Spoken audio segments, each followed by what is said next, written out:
TV cette jipo no polao apene fa pe kono vivio menami no kan nya pa moto nya ba devio le kenyi chobedo dijo nyina mi ba mi ka so gbere nya ba dijipe no pomo ogbo kana wona vivi iya nti dowo kwa ni ba mia adenglecho no mo de kakple evonti ni cho iva ya mi re ngledencho ta flache azole mia zon ni o le ba mia nya ka fi agade so repe ala bene mi glo apene fa benya ejebe edoro limia wo dongo afi mia nya apotolaw afi nya apamayilaw kala domo ba ma mi lu ko ka agade bubunana amenu le so repe nti ke egbeya na ma wodamwa mia agayiji apo afi mia ga akwe ato mena mio katan ame bona so daga ha pa me le mo kokwa ne ndoro ile nelia ne mia awe ala be mia pama no no fafa lolo no ga hwanyi no goma sese no ga hwanyi no no ba vivo no de poto kwa ema me mano adozona apeno shipe ako victory david kwezon yo apamato ofo de viode ni chobodo yo me dakpe apamafo yo mawe amila agbonla ba jikpe magba apostolo loko glane ha Kofi Prosper Lanyo ozon yo majorencho apamato fo madugo salama alaikum maaleykum salaam voilà bana yo ici faut après yo ma yo la ba ma jibimto ayo chu church vivia na ma der kere ko ale chama andra vai ma makela no fia ha dorema ma no khofa chuga ka le chama andra oh edefu ale bana mi fa fana ko group wa mi fana abako ha kwa mazamon popo ya na ma dobo na mia pa ministre ye yokata ma gbono ba félicitations congratulations ma dobo na khonye ba vito ministre Adeji Kojo collègue ne ba vileta mano na mulenchio ale ko na magara ko vi ha wodena bu ntinya khona de ba ko mata maga dobo ne tokede maga ko boy jine ba mawo ga change ka chenke le ministre odo ma jojina akana jagba na wa fer na ba na ko minister bla jirete ayi moji na wa punya ha church nyalo yo mi dakpe minister Deje egbe adogbo we kwa mi dakpe mana fia dogbo na coffee fia dogbo mojuro enelia ma adogbene na amyabe abefiao le myabe lome anyigbenu tome katan lo ni to mi le globe bubunana amenyo le son de paix et daviki nous le bubunana amenyo le atukla si dome ame bona son de wanya be yo bona bubudege yo no ntide no ka nti oje bona ko nso alu no ka jiwo oju agbo to bubunana mamo chani ga me dakpe ne wo globe bubu nana le soro de paix e soro de la ve a odo la de bubu onu nti to obanu popo ne wo no me ebe ya ponu ne no viwa ma ponu ne esro abale kala ponu ne gbo viwo no bubu ne no popo me do dani ane ogbo esro ntu ple sro nyonu ma nu anyi jigede ntu o do na holo nyonu do ikeni ple sro mi anu anyi ko holo nyonu yo nsua wa ho telefona anonu kom le telefona le estora ben kuma ke sora manya makayo manya nu ka gbolomolo enu do nu le do le mi wona yike me fiana be wode bubu amabe velianti le sora de pa hia be nsu ha nyonu ha amsi amane de bubu ye be velianti yo matore ani agbonu glambo titia agbonu glamo sifu ani aba fela ko dala agbonu dala irifu we kwa ta ahun fa so re du David ko bo ma pa mo gan wa bu church na wa ita ma biji ma pa be de malebe cheta wa no ma wo ka ba mo jaju ile Mustafa gboro yo anya re chona ha chona ebere ma de bubu amenu onti la so no pa je ba so la fi o wanya be azonia gomeja dialo nu e dafa wo ehia wi ado bubu nu onti afato wo do benakle dagladi pakle damina o danya ne ba kene la majo pa apostle kle daviki ni majo danya man to bon kaje bubu na na menolo so pa nka jo bi akomcho yo ba ma da pa na ma dongo lo do da ba ma dongo ma nu achi bubu bede eye megada kpe ne danye Viki tsikpe be aƒe nɔ ganye sopɔ ƒe dzidzimevi wofie ala nyɔnu ya mawo gatrɔ asi le ŋuti ebe gaŋkui ya wòda ɖe dzi ya eko me va xɔ le si le be ne nye mexɔ le si wa papa be dzime va dze o elabe gaŋkui gana be egale kpɔkpɔ matsi kɔme gbã le be leke bubu la te nɔ srɔ̃ɖeƒe le akpa evewo hã ye ma danya dze gɔme ƒom le akpa ɖe dzi ame yiwo do ŋgɔ hã wogblɔtɔ meɖo to wo si gake medzi ma gblɔtɔ nya to amegbetɔ be dzɔdzɔme kple míabe xɔse yiwo me mi ƒo mía ɖokui ɖo gbã ame aɖewo ge ɖe srɔ̃ɖeɖe to gli kpɔ tatoto ame aɖewo ge ɖe srɔ̃ɖeɖe to woŋɔ kpɔ eye ame aɖewo woge ɖe srɔ̃ɖeɖea me le manyamanya hã me ne me be woŋɔ kpɔ alo to gli kpɔ ta nye be ame aɖe fu ko va fɔ na ŋutsu aɖe ko be ye ɖe srɔ̃ ame aɖe hã fu ko do koa evɔ be ye ɖe srɔ̃ ewɔ be le woame eve be gododo kple dzunɔnɔ mea eze le mía amegbetɔwo be wonye srɔ̃tɔwo gake womenye srɔ̃tɔwo ta ewɔ be ame nɔewo bubu hã ebu le fi ma ye ta ŋuɖo anyi gbãtɔ ava me be srɔ̃ɖeɖe woade bubu ŋuti le fi ka o le dzilawo gbɔ ye ta ne nyɔnu aɖe le mía kpɔm le to gli kpɔ ta ge ɖe srɔ̃ɖeƒea alo tso nye ŋutsu aɖe to gli kpɔ ŋɔŋɔe ge ɖe srɔ̃ɖeƒea ƒomea mea dze agbagba be nava to agbomɔ elabe aƒe sia aƒe agbomɔ li woɖe ɖe ŋuti ye wɔ be gbã bubu yi ke Mawu ɖo na amegbetɔ ŋutsu kple nyɔnu yi ke nye ƒome srɔ̃ɖeƒea ebu nyɔnu ate ma dzra ɖo awɔ pɔli ata avɔ dzema klã ŋutsua ko adzo pa keke tɔn keke ne kɔsi ɖe ɖeka fi wo gbɔ ne ŋutsua bia ela fɔ nyɔ aɖo ŋuti ne mede bubu ŋutsua ŋuti o fike mede bubu ŋuti o game ye wodzra ɖo do go aƒemea mede bubu ŋutsua ŋuti o ŋutsu eyi dɔme megbɔ fi ɖe agbe megbɔ va gbɔ dzo ɖe agbe nyɔnua be agble nea ʋegbe yiwo kɔ ɖo ŋuti nea eɖi fia be nka mede bubu ŋuti o ye ma míanɔ agblɔ fifia va yi be ʋegbedodo nyagbɔgblɔ ɖoa eɖena ame nɔewo bubu fiana gake nu ka gbɔ wòtso zikpui ya woɖo ne srɔ̃ɖeƒea zikpui ya va nye zikpui ke menyo zikpui gɔglɔ̃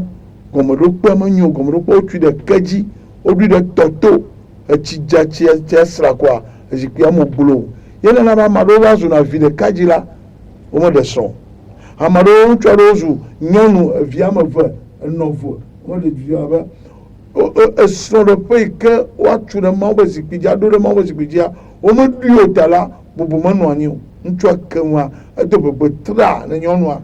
nyɔnua hã kemea edo gbegbe tra ne nyɔnu gake fi yi wo afɔɖeɖe yi na amegbetɔwo dzena le gbãtɔ le ye woyi ɖe nyɔnua be ƒome woklã wo ye wodo agbamu yiwo le be woaxɔ ƒomewo katã va do go ŋutsua be ƒome kple nyɔnu ƒome va do go la wode bubu woanɔewo ŋuti nyɔnu be ƒometɔwo adzesi ŋutsua be ƒometɔwo ŋutsua be ƒometɔwo adzesi nyɔnu be ƒometɔwo ye womedo go wo nɔ si ma wodo gbe kaka ne yia mido gbe ne míabe tasiavi lo nyama gblɔ ne ma ne yia do gbe ne to míato na sia ye ma gake srɔ̃ɖeƒe yi ke bubu mele ŋuti o ŋugbãtɔ dzɔ ne be ne nyɔnua be ƒometɔ ɖe ku kɔ woyi le pɔtable dzi akɔsiavi atavi oku yi dzɔ ɖe agbɔ akɔƒe me ekɔa ŋutsua hã eyi keke flɔtaflatsi ye ku ɖe dzɔ ɖe ebe nu ya dzia eyi dɔme yiwo si le dɔme ko tso ko adzo aƒe egblɔ ne srɔ̃ nyɔnua nɔ te ɖam da ɖe kasa o agbe ka ya o srɔ̃ɖeƒe ma la gɔmeɖokpea menyo ne o. Menɔ gbɔgblɔ be nyamefia be nyamefia be nenye be ŋutsua ya dogo alo nyɔnua ya dogo na fi ko yia woati ŋu na ke ŋkeke ve ŋkeke tɔ̃ hafi gbevabia nate va ma nenye be gake ne míayi gaƒoƒo ɖeka alo gaƒoƒo eve be nugbe aɖe ke ya mehiã gbevabia wòada fi ke ehiã hã ya fia ne nyɔnu kple ŋutsuwo le ya koa ne nyɔnua ɖo fi ɖe be ayi alo ɖo edo le aƒeme be wɔ nu ɖe ya koa ehiã be srɔ̃a nenya esrɔ̃ɖeƒe ɖewo li ɖe wokpla wo nɔewo ɖo ɖe be nyɔnua elate ŋgble ne srɔ̃a egbea be me fi leke yim nu yi leke ko ŋutsua se na me ne problem li o gake srɔ̃ɖeƒe ɖewo lia eɖewo la gblẽ na ame ŋkeke eve dze ŋgɔ be ɖoɖo yi ke le asi nye ya me fi ya yi ne nu yi lekeleke ta esrɔ̃ɖe fi ɖo ame ɖewo gbɔ hã te gblẽ ne egbe be egbe fie me be tsɔa lekeleke wòle ama yi fi leke vɔ zi geɖea ŋutsuwo ya ŋutsu gbogbo tɔwo megblẽna ne wo srɔ̃ nye megbɔgblɔ be ŋutsu la bia gbe srɔ̃ lo gake ne ŋutsu ne wòagblɔ ne srɔ̃a be me fi leke yi akla nyɔnua ŋutsu gbogbo ɖewo mewɔnɛ o ame ɖewo ne dzra ɖo vɔ la te ŋkela be yi fi yava eɖewo la dzra ɖo la do le aƒe me magblɔ nya ɖeke ne srɔ̃ nyɔnua menya fi ka wòyi o ke me wòdzro ya la gbɔ ame ɖewo dzona yina dɔ me fi ɖa gbe ko yi dzo ɖa gbe wòtrɔ ma fi woagbɔ va aƒe me egblɔ be eyi dɔ me fi ɖa gbe yewo kpa ke etsa kple weekenda ko ke dzo ɖa gbe egadzo yi dɔ me dzo ɖa gbe wòtrɔ dzo ɖa esrɔ̃ hã ɖo la nya be yi tsɔƒe afi wòadzo le aƒe me ɖo la gblẽ ne srɔ̃a be ne yi kpa le dɔ mea yi le tsɔƒe yi ge le aƒe alo yi le fi leke yim ko nyɔnua nya be srɔ̃ be gbɔgbɔ go vɔ ne ŋutsu la do le aƒe me ko magblɔ nya ɖeke ne srɔ̃ ŋkeke tɔ ŋkeke eve hafi wòagbɔa ede bubu ame ŋuti. Apɔstolo míatɔ ŋutsu ɖe nɔ gbɔgblɔ be alo enya ɖe nɔ ɖiɖi be nenye be yeva le gbe biame yi srɔ̃a fie ye gblẽ nɛ ne dza wɔ mɔvuma kɔa yi klẽ be nu aɖeke ewɔ si be yi ɖiɖi ɖokui kpɔtɔ nyɔnua afɔ yi gɔme nyateƒe wònya nu ka gbɔ nɔnɔma tso nɔ. Yo woe zɔ ma abe le ke ne danya gblɔe na ŋutsu alo nyɔnu ɖeka do le aƒe me ko ye meklã eƒe aƒetɔ alo eƒe aƒenɔa menya mama ye mebui ŋutɔ ɖokui o esɔ ɖe fia ne ŋutsu aɖe nɔ gblɔm be ne ye do le aƒe me alo ye meklã nyɔnua ebe nɔnɔme mawoa eɖewo tso ame ɖokui makpla bubu made ame ɖokui ŋuti kple aƒe yi me ne do tsoa hehe yi ke mexɔ nyuie oa etso nɔ hã wo gbɔ elabena nu gbogbo tɔ mi kpɔ le tso mía dzilawo gbɔ ne ele dziwò le wo gbɔ ye tɔwo alo nɔnɔme ma le wo mea ebe akpa gãtɔ wɔna dɔ ɖe wobe viwo dzi egbe ɖe fifia ko ele tɔdzona ko by heart maklã nɔ magblɔ nya ɖeke ne srɔ̃ eyina ɖe ɖevi gbogbo tɔ hã me ele nyɔnu be akpa dzi le ŋutsu be akpa dzi elabe míabe tutu ɖo míabe hehexɔxɔ la bla anyi ɖe le fadzi aƒe me mi xɔ le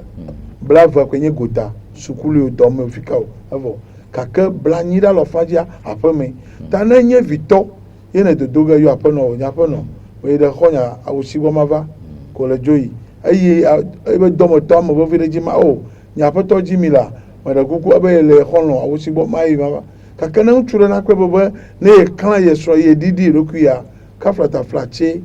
akplẽ gã mafia ŋku afu ɖo xa eve na me nenye be va yi teƒe aɖe ŋuvevi be wɔ ɖe fi ka woadzi wò to ema menya ame ɖokui ɖiɖi alo ame ɖokui dodo ɖe dzi o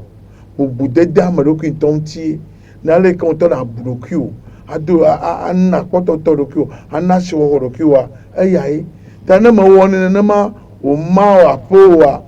kaflataflatse ne nɔviwo ŋutɔ miafɔ dzi mi la egadogo nenema ko wɔ ne ma egbe fifia si ɖeka me wova aƒe ma wonya ye ɖeka be agbe ne le yewo fɔtse ya eye nyɔnu kaflataflatse miagblɔ nyɔnu ya tɔ ŋutsu te ɖona nɔnɔmɔ kaka ke bɔa mezena nenema gbegbe o eye meɖena fu na amegbetɔ me be hado me nɔnɔ leke o gake wo na nye nyɔnu yewo ɖo tso aƒe ɖe me kɔ va ŋutsu ɖe gbɔe ye ko na do go be yi da wɔ ge yi da ƒo ge ŋusua maklẽ ya ekafla ɖena gavi le tome ye wo be ŋutsu yiwo ke meɖu ɖokui dzi oa wobe nɔ asi da wo srɔ̃ kabakaba nya ŋutsuwo ɖe ne nyɔnu agbe nya dogo meklã mi ko eyi gbevuwɔƒe ŋutsu gbogbo tɔ koa eyi gbevuwɔƒe elabe nu yi mia ŋutsua ɖewo ŋutɔ mi wɔna ɖe nyɔnuwo ŋutia ye mi susu la ɖe mia srɔ̃ ŋuti ese nya gblɔ fia nu yiwo ke mia ŋutsu akpa gãtɔwo miewɔna ɖe nyɔnu aɖewo ŋuti la ye mi susu la ɖe mia srɔ̃ ŋuti ta ye dogo koa wobe tso tsa ɖu tsa wobe wi gbɔvɔe eva to nye me kpɔ lɔƒu eye dodo ga le klã ma megakpɔ bɔ nye wobe no vɔe ŋkɔ wɔ ne vɔ ŋu ye ye ŋutɔ be wɔna ye bu mo ɖe srɔ̃a dzi ta ma xlɔ̃ nu nyɔnuwo katã be womagaxɔ dzugbe ma o ne bubu wòanɔ ŋutia kaflataflatse ne wo srɔ̃wo megaklã na o ŋusrɔ̃ ŋutsu megaklã na o wo ne ga nye tadi gbɔn be se kui bo we aƒle hã wo ne kla wo ne mo le aƒe no gblɔ no viwo be ne miatɔ gba mi gblɔ ne be ma wɔ ɖa le kɔna dzi fi ma va lo ma ƒo ɖa fi ma va lo ema menye ŋutsua wo bu ebu ŋutɔ ɖokui lo. Davike nenye be ekpɔ be idza bia gbea mea fi idza yi o yi xɔ le ɖu anniversaire yɛ ne yava ŋutsua be dza lɔ ɖe ko do le be na gabia gbea hafi yia vɔ fi ma hã do le vevie nɔ xɔlɔ nya mea ɖe vɔa edzɔdzɔ de srɔ̃ leke miate akpa miate ma kpɔe agblɔ ɖo. Ne me le tre ye nye kple xɔlɔ nye mi le ye mi yina mia nɔ be anniversaire ye me va de srɔ̃ ye xɔlɔ nye le anniversaire ɖu ge ye me gblɔ ne srɔ̃ nye be nenema ye xɔlɔ nye ya le anniversaire ɖu ge me dzi be ma yi ye srɔ̃ nye gbe be awo be me dzɔ dzi ne be ma ga yi o wa nye me ɖo la yi o. Ʋegbe me dzina be me dzi ma yi o me dza yi me dza yi xɔlɔ nye be anniversaire. Nye me gbe bia me va klẽ ye o be awo be me dzɔ dzi ne be ma ga yi o ko nye ma yi o we. Afɔ me de fufia wa. Enyo me de kuku. Nyɔnu ɖe ebia gbesrɔ̃a kpɔ be yi xɔlɔ le anniversaire ɖum anniversaire be nya ye le kplɔ ɖo ɖa be yi xɔlɔ le anniversaire ɖum le aza ŋu wo le lome ye wo be yayi ŋutsua gbe be me dzɔdzi na yi o ta ne ga yi o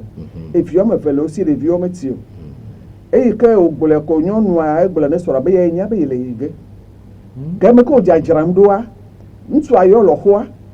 ye wo gblɔ ne lɔ xɔa be nenema ye nɔnɔme ale ma vɔ ne via yia ke ne gatrɔ gbɔ nyɔnua yɔ via gblɔ ne be esrɔ̃a yɔ yi ta ne ga yi anniversaire aɖuƒo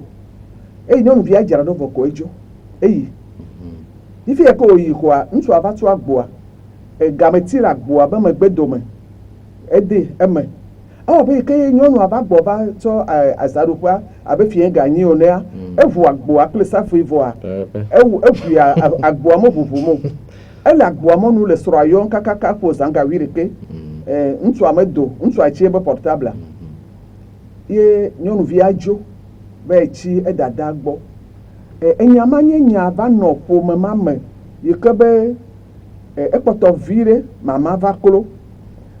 esese fi nyɔnua va se nu gɔme be eyi ke yi srɔ̃ gblɔ be awo ko yi be ɖo la yi o eva ɖe kuku ne srɔ̃a eva ɖe kuku va ɖe kuku kakaka ŋutsua be ƒometɔwo hã wova kpe ɖe wobe via ŋuti va ɖe kuku ne wobe via be menye o ye ta ne tso eke ye ɖɔɖɔ ɖo va ye ŋuti fafa gatrɔ va srɔ̃ ɖeƒea nye ma gblɔ ne nɔvi nye nyɔnuwo be me ɖe kuku ne me gblɔ ne ga ve mi o nyɔnu yi ke le atuƒe kple nyɔnu yi ke le tre womate zɔ ya zɔlia la dze ɖeka na wo egɔme nye be nyɔnu yi ke si srɔ̃ me le wo le trea nu sia nu yi ke va susu me nɛ ye wòɖo ne ɖokui ate ŋu awɔe gasia game gake nyɔnu yi ke ɖe srɔ̃ ye wòle esrɔ̃ be kpɔkplɔ tea mate ŋu tso ko la do le aƒe me nene o mate ŋu gblɔ ne abia gbe srɔ̃a ne srɔ̃a gbe hã wòadzo yi o ne le gblɔ ne srɔ̃ be yeayi fia ye srɔ̃ be awo ye le dzo yia mede bubu srɔ̃ ɖeƒe ŋuti o ɖe. Medakpe apɔstolo eye ɖewo to lohi xɔlɔa ebe dzilae ku wa miɔtɔ mi nya be Afrika le fia ne Togo le fia nenye be xɔlɔ be tɔ kɔ xɔlɔ be nɔ kua ne me yi oa enu yɔ nyia ye kɔ na va gblẽ ko srɔ̃ be etɔ be mega yi o kpɔ be tsakatsaka ɖe alo dzibibi ɖe ava me leke miate xɔ nɔnɔme mɔtɔ bi ɖo. Yo akpe ne mi le nu fia mɔ le bubu na nɔ srɔ̃ɖeƒe le akpa eve ŋutsua be akpa dzi nyɔnua be akpa dzi ale ke ne miada gã gblẽa magagblẽ ƒu etɔa dzi gbã fi mi va yi ɖe ŋutsu be akpa dzi egblɔ be zi geɖea eyo nye be Mawu tsɔ dzɔdzɔme ɖe de mia ŋutsuwo me be miawoe nye ta ewɔ be ta nyenye va trɔ zɔ alegba le miabe agbo dzi eye aƒeliawo hã miawo ke ganye aƒelia le aƒea be dodo yi miawo mi gblɔ koa enye final mi gblɔ be nyɔnuwo ne se miatɔ ŋutsuwo megase miatɔ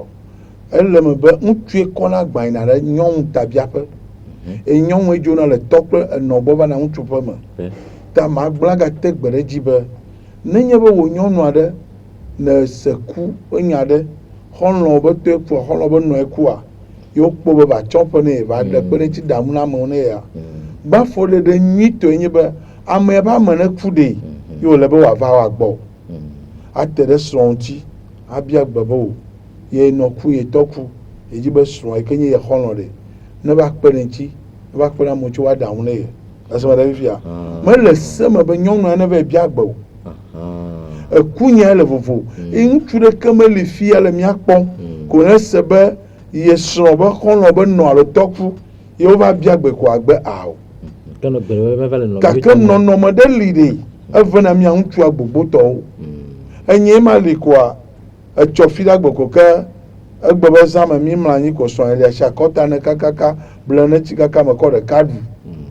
ye me ɖu kɔkɔ be tɔtɔ ese ma etsɔ matea nka dzoavi be enɔ ƒuta me va teƒe yi ge zi ɖeka ŋu ya katã ɖu le dzidzɔ me eyuru na zi ɖeka egbe ɖe fifia ma fɔ nyuitɔ mɔ ɖeɖe nyuitɔ ema o medze na nyuitɔ ema o nenye be va me be exɔlɔ mekpɔ yi ate va woaƒe me ava bia gbe hã ne wɔa ne nua li dada li ame aɖe ɖe lia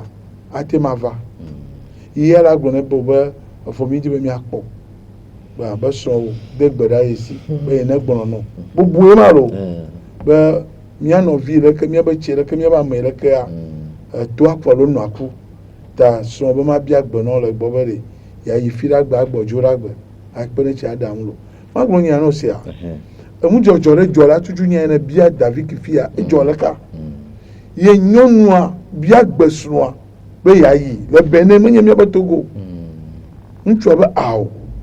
ye menya ƒu ka teƒe ŋu ɖeke teƒe o kaflata flatsi wo yi nyɔnu ya dzaglã wo yi eye wo yia wɔxɔlɔwo katã wo be do goa wo be yewoadzɔ kotoku ame wowowo yakɔ ɖe tsɔ ne yewo nɔvi ya ke be enɔƒua gbevɔtɔ ya kotoku wo meva le si o wo ga branché ne ŋutsu aɖe zi ɖeka be wòakpe ɖe ŋuti be wòatsɔ kotoku wa nɛ ŋutsua wɔ kotokuwo pia bia ne la ame ɖeke ma xɔ kotoku blatɔ wokɔ nea eɖe kotoku wa le me kɔkɔ kɔ ɖe tsɔ akpɔtɔ kotoku bla ne eye tsɔ akpa voa eyi fia na ame aze be yeada akpe nea eve wɔ keke gbadza ese keke gbadza kigbagblã eve keke ɖe fuma menya ŋu ke dzɔ ɖe dzi nu ke ma dzɔ egako ga ɖe kɔ ne wotɔ ɖo ba wono gbɔ va lo mea wone kɔ ne be viwo no kɔ ɖu nu lo asupagbe yewo gatɔ gbɔ va lo mea ŋutsua gatrɔ wɔ froze ɖo ɖe kotoku bla tɔ ɖo ɖe bena be wo be evivi ŋutɔ ŋutsu ya gbɔ wolea eŋu vivi ɖu va ye dzi be ye gbɔnɔ atsi Togo nenye be ye ŋutɔ lɔa ye yaxɔe kura le ŋutsua si nyɔnu ya eme be ŋkume va kɔa ete ɖe dzi ese veve favi nu kae eto maɖomaɖoe ne be yeayi teƒe aɖe srɔ̃ be megayi o edze aglã yia asuƒe gbegbe eye va nɛ nyɔnu ba kpadzia enyina wo ŋutsu ba kpadzi wo me ƒona afɔ ne ŋutsu o senya wo ƒona afɔ ne ŋutsu o nye me kpɔ le aƒetɔ nye gbɔ alo nye tɔ me wòe kpɔ be meve gbe do ɖa ne ŋutsu ɖe ta be da afɔ awo nyɔnuwo tɔ ko minya wo ne kpɔ nyui ɖe le fi ma lo. Ne ma tsɔ kpe ɖe apɔtre tɔ ŋutia ate nye be ha yi ke dome nyɔnua le eye ke ŋutsua ɖea ŋutsua va kpɔ be ye be hadede ate kplɔe de gbegble me abe nu yi ke apɔtre gblɔ fi ene donc ne ŋutsua kpɔ nɔnɔme abe ame yiwo ke yi srɔ̃ le ha dem kplea womate kpe ɖe yewo be srɔ̃ɖeƒe ŋuti wòayi dzi o ke ɖe woakpe ɖe srɔ̃ɖeƒe ŋuti be srɔ̃ɖeƒea la gbã ela te gbe wola te adɔ ame ɖo ɖe alo nyo srɔ̃a be xɔlɔ̃ la te va abia gbe ne srɔ̃a kakra be awo be srɔ̃a mate yi o ɖo edzedzem be yeatso kama kadede yi ke le srɔ̃a kple xɔlɔ̃a ma domea ŋutsua dzi be kadedea ne tso donc ne le nenea nyɔnu ya wɔna ɖeke meli o mate ŋu tsɔ xɔlɔ̃a tsɔ ɖɔli srɔ̃ esrɔ̃ be awo be begayi o kole ɖo la se gɔme ne ma yi o. Madakpe mia ase blododo ɖeka kple evia ɖo ɖa.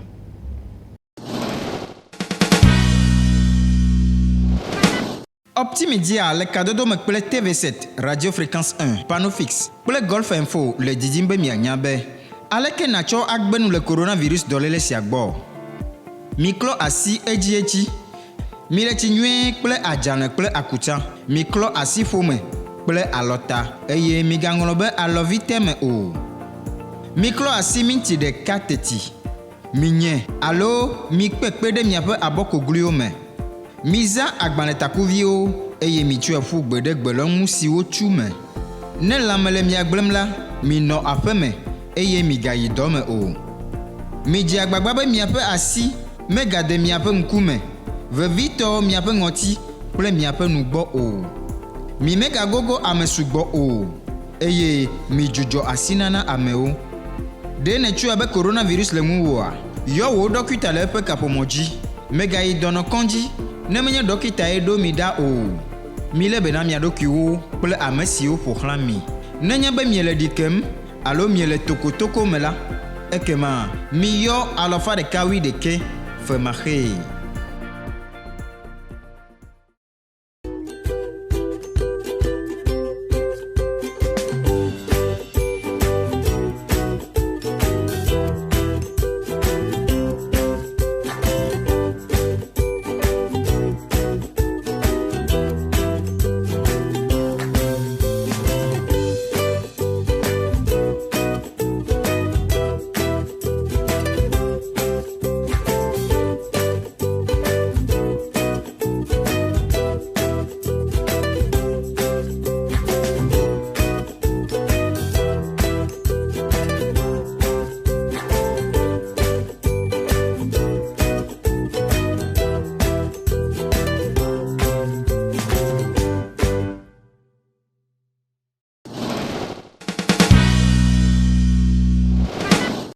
Aƒenefa ƒe xɔlɔ̃veviwo egbe be dɔ na mia dometɔ ɖe sia ɖe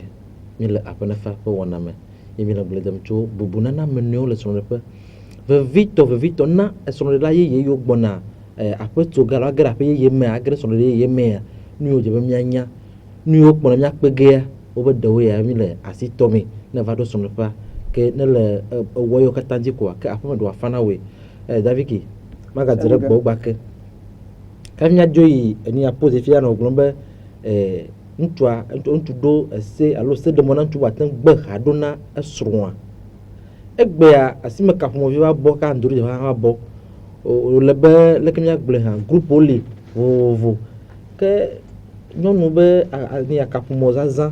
amewo be numero xɔxɔ ɖi leke miate ŋu akɔ kpɔ nɔnɔme ma gbɔ bena ne gava gbanya be srɔ̃ɖeƒe gbalẽ o. Sami gã me da kpe ebe amewo be numero xɔxɔ. Miatsɔ yi fún agba adzra ɖo group WhatsApp o me. Tutu gbã ne nyɔnu yi ke menye srɔ̃tɔ ye wònye tugbedze alo wònye femme libre srɔ̃me le si o ye ŋutɔ le ɖokui sia nye mekpɔe be ɖo la xɔ ame sia ame be numero ne medze si o mi kplo mi do gbe ne menya be numero mehiã na mɔa nye mexɔ go ne hã bia tɔ nye ne mekpɔ be mehiã o nye metsɔ ge na wo afi ne wo nyɔnu natsɔ numero ne ŋutsuwoa wo ŋutɔ ɖe la nɔ kela lo be yi le agbo ɖe ʋum ɖe yi ɖokui ŋuti kaka le va ɖe srɔ̃ eye le zu srɔ̃tɔ nye ya ne nye ma da la kpɔ oa le srɔ̃ɖeɖe nye megbe nye be ɖɔ ŋɖeke ɖo ne megblɔ fia be eye meɖe srɔ̃ me va ɖɔ nu ya ɖo meɖɔ ya ɖo ko me da la kpa nye be ɖɔ ŋɖeke ɖo ame ɖewo ne wo ŋutɔ le nya be ŋutsu wɔme wo ya ke be numero le yi be portable mea le nya be yi ba javiwo yewo nye afi le va ɖevi ɖekelia donc ale srɔ̃ɖeɖe wo megbe koa wɔme wo ma ne me dzi be yi be srɔ̃ɖeƒea yi kple yi srɔ̃ yo ne nɔ aba dzi na be ne va yɔ zã ga ɖeka ame ɖe ne yɔ zã ga ve ame ɖe ne yɔ minui ne wòava nye dziku ne srɔ̃woa dzagbagba na ɖe numerowo katã dzo alo na bloqué numeroawo ne bloqué wo ya ne wowɔe no hã ma vɔ ne woyɔ ma vɔ ne woŋlɔ nu ne wòa ma vɔ ame ɖewo ne wogbenya ko woɖɔli na numeroa koa ke wogbenya donc nye mekpɔe be nanye srɔ̃tɔ axɔ amewo be numero kpatakpata kple tɔmewo ame yiwo ke nana numeroawo kple ame yiwo ke xɔna numeroa vi ɖe yi ke le me na woa wo ŋutɔ wonye. Ok, apɔstolo manɔ gbɔ. Yo. Ne mi kɔ telefone be nya fifia Daviki agblɔ be ne enye ame mekpɔ ɖe srɔ̃ hã mehiã mena xɔ ame sia ame be numero vɔ egbea mi kpɔ be dɔdzidzi be kote keke be fu ɖe na me be nyawo kple nyawu alo ɖe miabe kadodo le mia ɖem fia tso nɔnɔme ɖewo ma ɖe ko nyɔnu kɔ be megaxɔ be numero ka nye ga srɔ̃tɔa megavɔ nu be numeroa nu ma ɖe fufia wa. Wo kpɔ be ale hã kpɔe ma gblẽ ma Daviki amegãwo xoe nu yi ke nyo nea ye wòfia na viawo gake dzidzimi va ɖo dzidzime ɖe mea nye gblɔm mi le fia ame no twa ma ma wo dare a ma ma ton kwele mi apo o kwele se aya wa ma ma ndino la subo wo ama ma ton to le mi ba mopo alo mo na ma sibe be guyawo ke mi yo be portable amado ye ba handset alo nka ko ma mi aglo ko ba portable e ma mi atogoto mobile ma he anglais ba mobile nya teƒe mea ne ɖetugbivi aɖe gege ne srɔ̃ɖeɖe me fifi lea ele be wo kple srɔ̃ ne nɔ anyi wɔ gbɔgbɔ se ame ɖewo li wonye dɔmetɔ na wo ame ɖewo li wonye dɔƒetɔ nɛ ame ɖewo li wonye dadawo kple nɔviawo ame ɖewo li wonye nyineawo kple tɔɖi kple tɔgawo ne le me aɖaŋu me ɖo na ne ɖetugbiwo be aɖe srɔ̃a ebe nya gblɔm le ne vava le me be wo ŋutɔ ne wo afi ɖe de gbe esema dzɔlevi kple woviviwo le asiwoa blɔke wo zi ɖeka nye me yɔna ame vɔ da ɖe anyi be wone gblɔ ame yawo be nya ne wo nɔnɔewo ne wo gblẽ vɔa ne tutu mimiɖo mawo esema ɖe fifia ame ɖe be gblɔna be wo be mehiã be ame ne tutu ne blɔke abe ne gbe blɔke koa na ame etɔ va yɔ ko nyanya ke zi ɖeka be wo blɔke bon ame aɖewo to na ame be gabe xɔna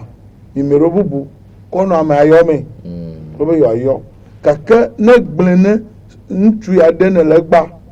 kple nyɔnu aɖe ne le gba yewo nya be ame ya lekea mi kpli na ɖe nɔ mia dome kpɔ fifia le va blɔke la ne nɔba bubu gatrɔ va yɔe ehã nyanya ge be megatso wa gbɔ o gake mía vi aɖewo li ɖetugbivi aɖewo le ɖe blamede ʋuwo nye xevi ɖewo le wɔna ya ge kpɔ adze egbe me ɖeke le be da rɔba kpe gi ewui ne yi fi ma le akpɔ 0 egana dze ge le atsi bubu aganɔ xlɔ klikli le gadzidzi ge nyui ɖe gade egawɔ ya be kpe ɖo le ne ege kpo kaka ne menye la ble wa da ve la ge dze lã klo kple dzatawo si me míabe vi ma ɖewo le ŋutsu me ele nyɔnuviwo hã me wome sea ŋu gbekplẽ heteli wɔwɔ ahasi wɔwɔ zudzugbɔ alo kokomu emuwo ta ne mi gbɔ le kakɔ be mi kpɔ nyaga kple tɔgbui ma be nyama be ewoe ple portable na enye ple no gake ɖemɔ ne ma ɖo aɖame no ele gba foyewo ele gba srɔ̃ɖeƒewo ta wo ɖetugbi ɖeka dze ke le dze srɔ̃ɖeɖe me fifi la mate kɔ wa zavi xoxo kple xɔlɔwo be mimi ɖo anɔ portable no nakɔ srɔ̃ɖeƒe o ele he dzi le ve nyɔnuvia be etsi le ƒe ye kɔ ame bubu ŋlɔm ne be awo ne me ɖo ŋku nye kplo be aba me mi nɔna ale le xɔna le ko trona le ko dona pa ewu nam la eyi sɔ va se nu ma ƒo nua ebuna be nu yeye wo patɔ be nyagblɔ ama le gbe dziledzɔ woƒu ɖevi ma gbɔmɔ kaka ne kpe be ŋkpe katã te woto le nye megblɔ be tutu nu yɔ blɔke nu yawoa woƒo gaƒo goe evi ma se ma ŋɔ ke fa to ne mina míase nu yɔ gɔme be nu yi ke menyo no wa menyo no nya nu menyo no nya menyo no ame aɖe hã o nu yi nye medzi be amewo ne wɔ ɖe ŋuti nye wa mele be nya ma wɔ ɖe amewo ŋuti o ese me via ta ame par exemple nya nye egbegbe hã ɖe ne yɔ me ne wo ŋutɔ kura yɔ davi ke yɔ ne vocal mi wɔna me ƒo ne srɔ̃ gbɔ edina me chance la parce que me nya be dada nye me ya te gbɔgbɔ nya ɖeke ɖe ŋuti nye o ewo me ya te gbɔgbɔ nya ne wɔ ame aɖe ne gbɔgbɔ nya alo gbɔ nya ɖe me ƒo ge le srɔ̃ gbɔ la se ne nya me nya nye ne yɔ ma be oh mon fils oh lɔlɔtɔ nye vi leke fɔ ɖo nya ne nua me dzɔ ma me dona vi ɖe amegbetɔ ŋuti ame me ƒu gɔ ɖo agba ma do vi ɖe ŋuti o ne dada nye hã yɔ me vi do ge ɖe ŋuti menye kple susu ba ɖeke o srɔ̃ nye nya be appreciation voice amexɔxɔ vividodo na me ŋuti be gbewo le asi nye ma ese ɖe fia gake ne wo ke me nye srɔ̃tɔ ne nye ɖekadze ene va ɖetugbi aɖe de ene va be yakɔ nɔnɔma la wo srɔ̃ wa eye ne ɖetugbi aɖe hã nɔnɔma wo ye srɔ̃a nye ɖeka ɖetugbi ko va nɔnɔma la wo srɔ̃ ŋutsua la be o mu yɔna be nka tseko ɖe eva le yɔ ame ɖe be tseko o nka nya me wɔ eme bia ame ɖe ele gbɔme na ɖe ye fofo ke ne le yevu dea eyɔna be mase ye hã yɔna be tseko amama nyɔnuvi ye dzɔ ɖe amama yome lo fifia ko tsi portable dzi ne va ɖe srɔ̃a kaka fɔ ye ko abe tse ko ŋutsua be gbe ɖe ne ƒuta gbɔn dzo ɖo va kɔ portable na ame wo yɔe hafi va nye be tso klema ewo bomu abe ta mi na mia se nu yɔ gɔme ne ɖetugbi aɖe le mia kpɔm ɖeka hafi mi be age ɖe srɔ̃ma mi nɔ anyi miaɖo gli aɖo mɔnu ne miabe gliwo lo. Daviki ame ɖewo tɔ dina be o nye kuia nya ɖe kpem le nye kui domo xɔlɔ ƒomi nye vɔ enye be nye nyɔnu kɔ ta wo bia heɖe vɔ le atuƒe ye wova kɔ de grupa me o be nye ŋutɔ mu nye ŋutɔ dzo ɖe wokɔm de grupa me mi le grupa me nyɔnu be grup nɔ WhatsApp de egɔmesese le si o ne vevitɔ nyɔnu srɔ̃tɔ nu ka atɔ heve Daviki. Dépend groupe yi ke me ya me ale groupe wo le hame nye mate gblɔ be nye mele groupe wo me le WhatsApp dzi o menya groupe yi me ke mate nɔ menya le video yi ke mate kpɔ le me dépend groupe yi me ke me ale eye groupe yi wo me ke nye ame le hã wo menye groupe ɖe yi ke ne srɔ̃nye nya wate se veve alo wate kpɔ dziku vɔ afi ne wo nyɔnu srɔ̃tɔ nanɔ groupe ɖe mea eɖo la gblɔ ne srɔ̃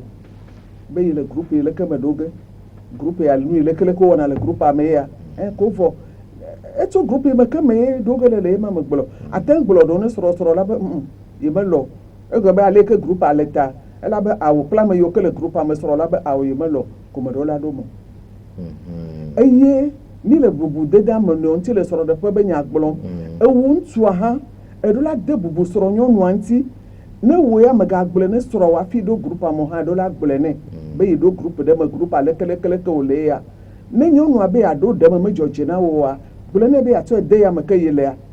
nenye be nu nyui ɖe le tɔwa mea to ne nyɔnua be awo yatsɔ de yi tɔwa me kɔ ke mia katã mi dze mɔ ɖeka dzi me wɔ se be la de srɔ̃ɖeƒea dzi. Apostolo miamɔ ɖe miakpɔm le nyɔnu le grup me koa edze nya ɖe inbox me nɛ adze ŋlɔ nɛ nɔnɔme ma me kpɔnɛ le ŋutsu geɖe gbɔ mia ŋutsu gbogbo ɖewo gbɔ ye grup me katã mi la ne va se ɖase ɖiɖi ɖo ko abe ame ya kple ame ya wova zɔzɔ le grupa me alo ame ahiãdima me ya yena grupa gbã nenye be nɔnɔme ya le nenema ɖe ke ɖe mia katã ɖe mɔ ne nya srɔ̃ bo no ɖo grupo me. Chemi guy gbanyanya group mɔwa nye me xɔna gbogbo tɔ dzi sena wonam group aɖe kpɔ me ge ɖe grupa me womenya wo yɔ ke ne code le wɔwo si ne me ƒu nye menya kpɔ nya me sem le miabe technologie wɔ me nya gbɔnye vi ɖe me kpɔ David ke ɖo ta gbɔnye vi ɖe ezɔ ne via nya me wo to 50 ans tsi ɖo 60 ans mea nya gbɔ yi vi ɖe de koe aƒenɔ ɖe me kɔ ɖe ʋu me gbe ɖeka ye ko fia koda ko me ƒo koa wa kpɔ gbi goɖogoɖogoɖo yɔ ɖa amewo le piscine eŋu kawo akpɔ me va le hã vuvuvuvu po no Afrika po no ye Togoviwo le me menye be yevuwo kpɔ me lo eɖewo le miabe du yiwo tsɔ le mia fi ya me nyɔnuwo va bla ceinture ɖewo nɔvi nyɔnuwo gbɔ le wo gbɔ dɔ etsi tsu me be me kpe nu ye me tsi nua kodi ke me gakɔ ƒo me gale me va trɔ yɔ amea après be kodi ona me kɔ ʋu ŋe tsɔ ɖe ye ɖe hã ne nu yewo le aleka kple sue mɔ me kpɔa nya ka fleta flatsi mawo ve nu nye me le WhatsApp zamea lo me zana Zoom me zana Sky me zana vovovo gake malɔ be nakɔ de group ɖe me ya megbe nenye mawu nya kaka gbedodoɖa pastorwo be deba be nu ma kple aƒe fa me kpo nya me le vɔ amewo de na nu ɖe me wokpɔ be papa grandpapa mi kɔ de kaka me gakpɔ ko me blɔke ne enye kofi me blɔke ne tɔ eɖewo le pastor wa bobo hã blɔke na wo parce que mkpɔ nyui ɖeke le do ɖe me mo kɔm ta numɔwa miaxlɔ nu miasrɔ̃wo kple miabe viwo nyɔnuviwo le srɔ̃ ɖem fia be nyui ɖeke me dodo tso numa gbogbotawo me heteli nu gbegblẽ yoko gbɔ me ɖo dze na gɔme kple nyawo nɔɖɔ nyaɖɔliwo vie kaka gba enye ŋu va gɔma alewo be tso wo nɔnɔewo le ŋɔtse Balima, Neko, Koma, Aflawa, Kra, Yakova, Vology. Nientoma Fiamareba portable, mais de Tomi, on va se séméa. Menya, être soto, a soto. Yet an enable song chu, Navako Numare. Nia de Kukuna Miabo Nupolobe, a Nuniha, Mbuglan Donagochuma, Mbuglan Unido, Kakamia Mazalawa, Yawen and our government knew. Tama de Kukuba Mayola no groupoma, about the Danya Bolanea, Una Pony de la Group Uchi, a group you Moadoma, Una Pony, a Macanagora, Yamaho. Daviki, Magama Boke, Yanni Fudama. Non, ma belle, have you ever done so? Have you to Lavanya? It telephones on. Have you to Lavanya? Ta ye, o yado le telefona, Mugbrinasro. Ye te de rappeler telefono, a mobile le téléphone à Néo, mais mignon. Quoi, normalement, you haven't choisi un toit pour du coup. Ben, ah, you dois le téléphone, et doit naïa. Quand tu as un habe, ah, Jenna ici, Koba Zunya Rodo, mais we don't call Yava Yamadire. Nyon be téléphone zaza, ne m'a donné le téléphone. Allô, tombe à côté, tombe à le téléphone, donc rien m'a gounas ronia, tu vois. Afma ou alors le cœur avec qui. J'ai gagné Glonabe. Sur de peu Safouya et ni pour me dodo. La clé du foyer, c'est la communication. Nenye de n'soit près soit ou mana nous si à nous pleu au noa, kafla nyade mino hohaya me jijire afiba juba mi onto mi ba peme. Nyama kana sempla mo bubu de ke mino hohaya mo. Ne se nous ponye ne menye nye près soit nya lo vinyo wa ke no vinye de di sabat bonye.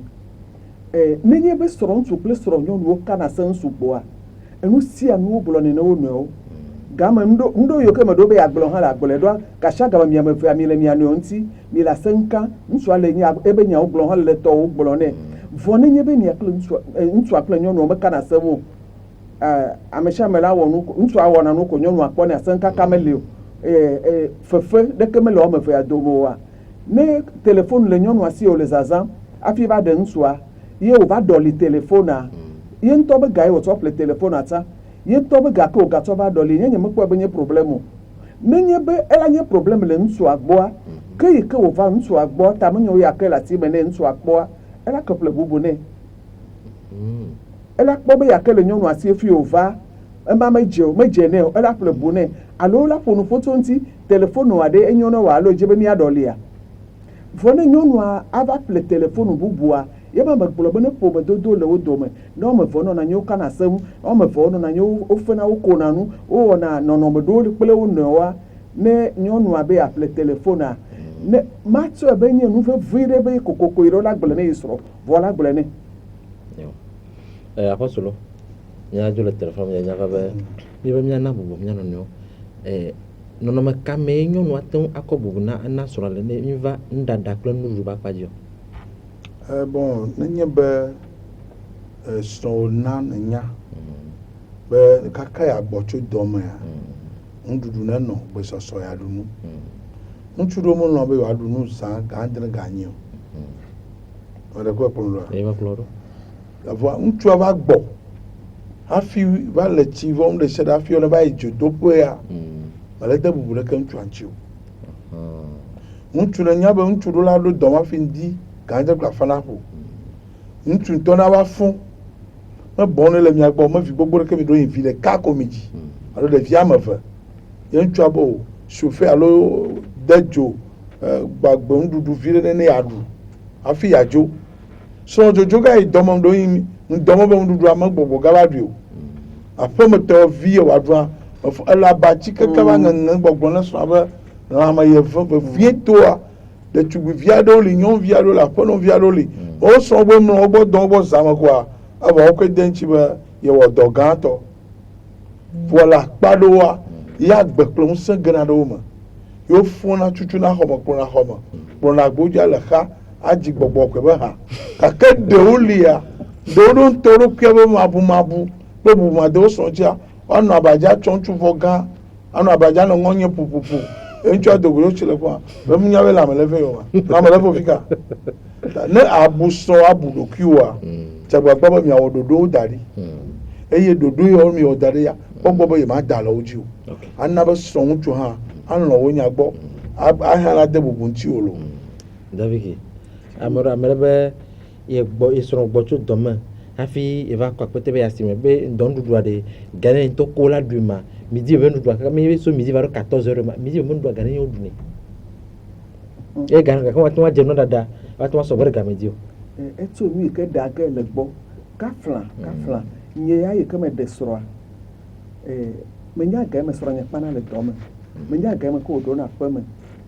meto doma gbo afi me do polokpo nyeme no to do ku no nu dam yo gbo to doma gbo wo be emma kakaka keye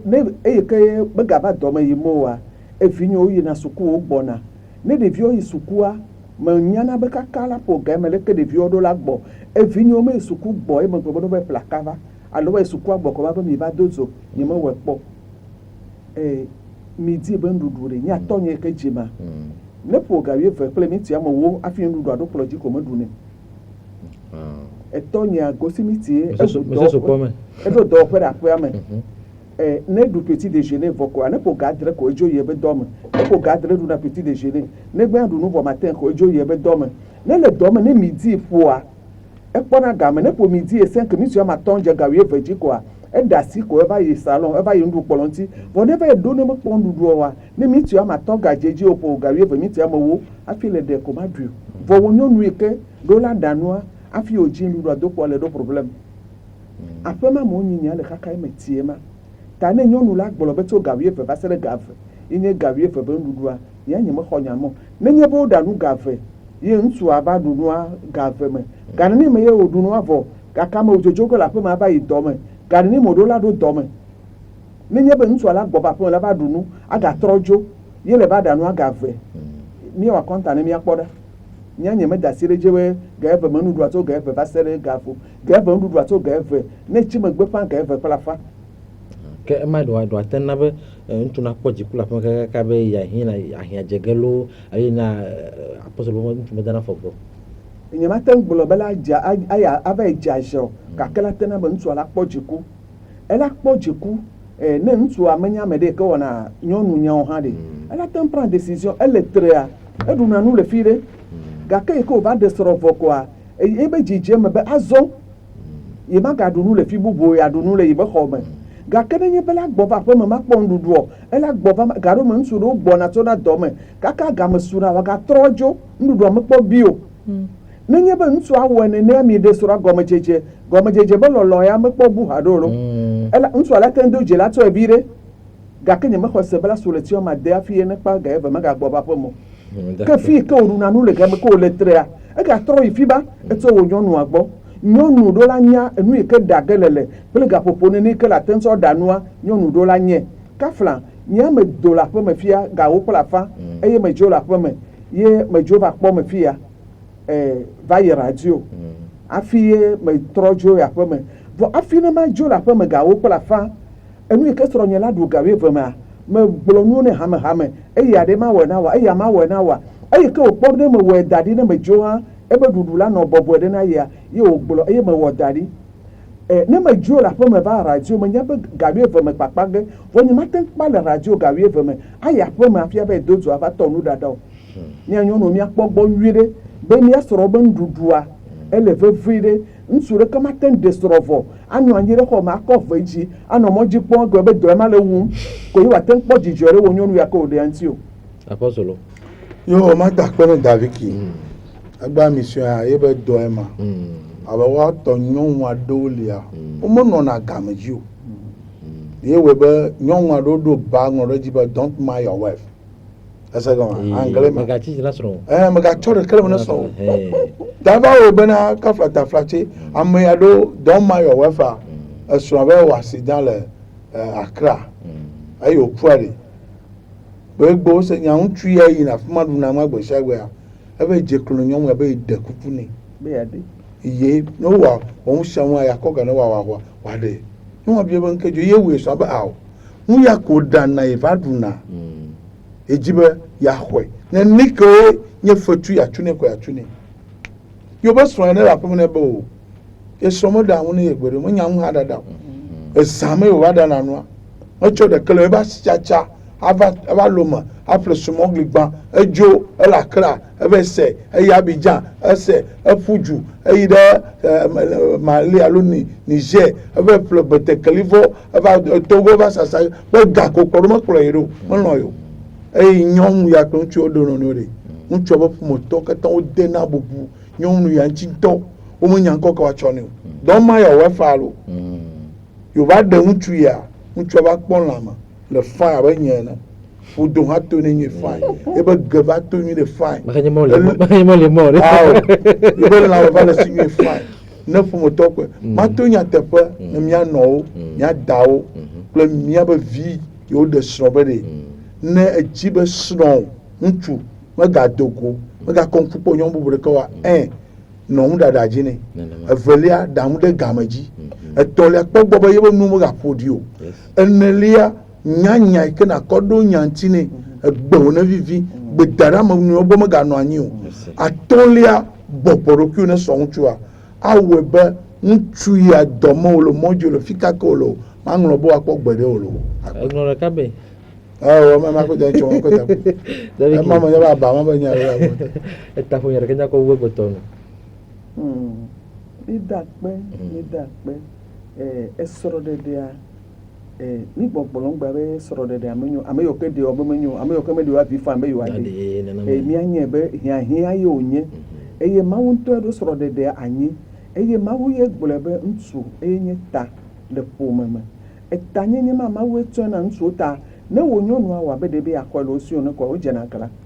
menɔnɔ ma menɔna bɔbɔe ɖo ta mawu ne ve mia nyɔnuwo nu ame yiwo ke le gale gege ɖe srɔ̃ ɖeɖe megbea ne no kpɔ gbɔ nyui ɖe enu yi ke apôtre gbe fia nyateƒe yi wònye vevitɔ nuɖuɖu be kote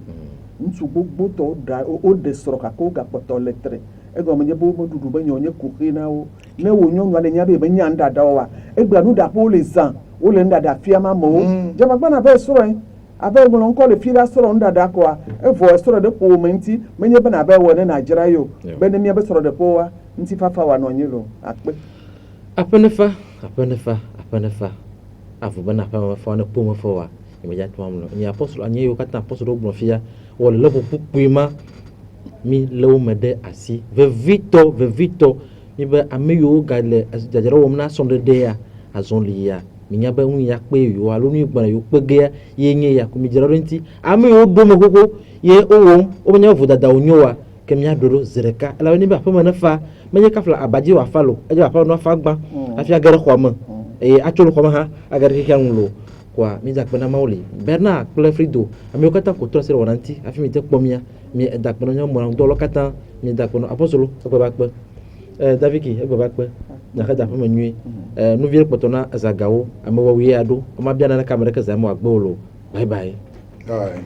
Optimidia le kadodo me kple TV7 Radio Fréquence 1 panneau fixe kple Golf Info le didim be mianya be aleke natsɔ agbenu le coronavirus dɔléle sia gbɔ miklɔ asi edzi mi le tsi nyuie kple adzalẽ kple akutsa miklɔ asi ƒome kple alɔta eye migaŋlɔ be alɔvi teme o miklɔ asi minti ɖeka teti minye alo mikpekpe ɖe miaƒe abɔkogliwo me miza agbalẽtakuviwo eye mitsɔe ƒu gbe ɖe gbelɔŋu siwo tsu me ne lãme le mia gblẽm la minɔ aƒe me eye migayi dɔ me o midze agbagba be miaƒe asi megade miaƒe ŋkume vevitɔ miaƒe ŋɔti kple miaƒe nugbɔ o mi megagogo ame sugbɔ o eye midzudzɔ asinana amewo ɖe netsɔe be coronavirus le ŋuwòa yɔ wò dɔkita le eƒe kaƒomɔ dzi megayi dɔnɔkɔdzi ne menye dɔkita ye ɖo mi ɖa o mi le be na mia ɖokuiwo kple ame siwo ƒoxlã mi nenye be miele ɖi kem alo miele tokotoko me la ekema miyɔ 111 femaxe